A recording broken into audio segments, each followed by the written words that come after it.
Hoy vamos a preparar un bizcocho sin gluten, al estilo del bizcocho genovés, que va a ser la base para nuestra mona de Pascua.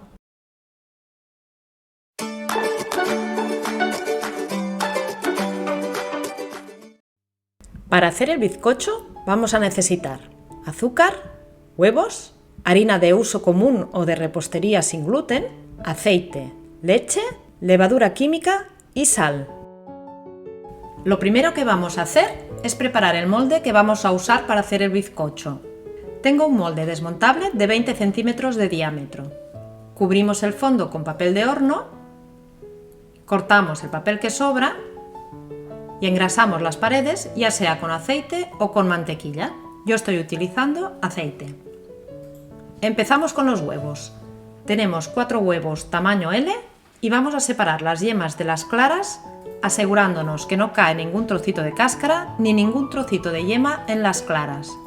Batimos primero las claras con la sal y cuando ya están espumosas, añadimos la mitad del azúcar. Lo batimos con las varillas eléctricas a velocidad baja. Si empiezas por batir las yemas, tendrás que limpiar muy bien las varillas antes de batir las claras, porque si no, no subirán. Cuando ya se dibujan formas y picos y no se caen al darle la vuelta al bol, ya están listas. Ahora batimos las yemas con la otra mitad del azúcar hasta que blanqueen y doblen el volumen. Mira la textura que tienen, como de crema espesa. Añadimos la leche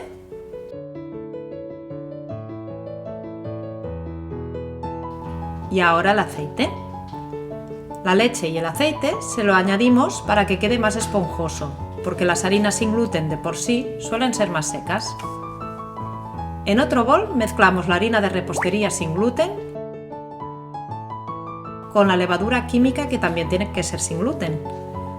Yo uso las dos cosas de la marca Ceresin y me dan un resultado excelente. Cuando está bien mezclado, lo vamos incorporando a las yemas en 3 tandas y pasándolo por el tamizador o el colador. Seguimos mezclando con las varillas. Mientras yo voy incorporando la harina, aprovecha para suscribirte a mi canal y activa la campanita. A ti no te cuesta nada y a mí me ayudas un montón y te doy las gracias de antemano. Ha llegado el momento de añadir las claras a punto de nieve. Lo haremos en pequeñas cantidades y ahora las mezclaremos con la espátula y con movimientos envolventes.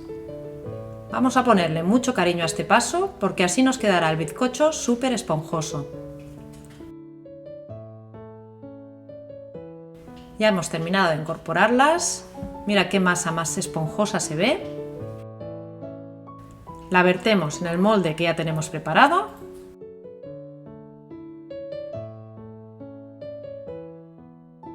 La acomodamos con la espátula para que suba de manera uniforme y dejamos caer el molde en la mesada 3 o 4 veces para que salgan las burbujas grandes que puedan haber. Ya lo podemos poner al horno, que tenemos precalentado a 160 grados con calor arriba y abajo, y lo ponemos en la bandeja de abajo del todo. Pasados 20 minutos, si vemos que ya se está dorando, bajaremos la temperatura a 150 grados durante 10 minutos más. A partir de los 30 minutos comprobamos cómo está la masa. Si al mover el molde la masa baila, lo dejamos 5 minutos más y volvemos a comprobar. Cuando ya está firme, hacemos la prueba del palillo y si sale limpio, ya lo podemos sacar del horno. Yo he tenido el bizcocho en el horno entre 40 y 45 minutos. Cada horno es diferente. Dejamos templar un poco y lo desmoldamos sobre una rejilla para que termine de enfriar. Asimismo, y si quieres, adornado con un poco de azúcar glass, ya está rico y esponjoso. Pero si quieres hacer una mona de Pascua, te presento una opción. Partimos el bizcocho por la mitad, con un cuchillo de sierra. Ponemos mermelada de fresa sobre una mitad. Si quieres prepararla en casa, aquí arriba te dejo la receta. La verdad es que queda riquísima. Tapamos con la otra mitad y le ponemos una cobertura de chocolate. También te dejo el enlace, es muy fácil y rápido de hacer. Y antes de que se enfríe lo decoramos en este caso con lacasitos, que son sin gluten, y con un conejito de chocolate que compré en Mercadona, también sin gluten. Unas plumitas de colores y ya tienes la mona de Pascua sin gluten. Espero que te haya gustado esta receta. Si es así, déjame un like, compártela y suscríbete gratis a mi canal, activando la campanita para no perderte ninguna de mis recetas. Mira estas ideas que te dejo por aquí y hasta la próxima.